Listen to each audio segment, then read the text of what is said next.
Okay, we're here in a museum here, and shows you how the bees are coming in. This is where they come in, and they're going into the hive. And this is an entranceway they have that they come in. And here is the beehive. The beehive here, and they're doing all their work. And there's the workers. All the workers. And there's the honeycomb on the top. That's what they feed off all winter.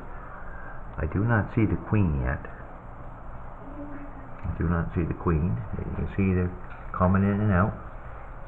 And there's the entrance for the top there for when they go out. And they got the other side here.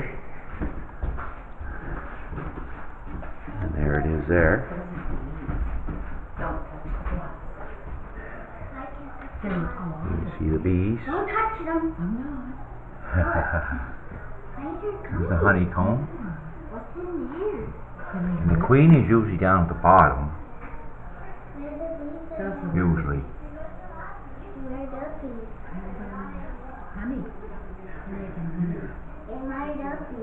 There you go. And there's the bees there. They're all coming in and out. Come on, let's go this way. The bees are coming in and out. The hole there.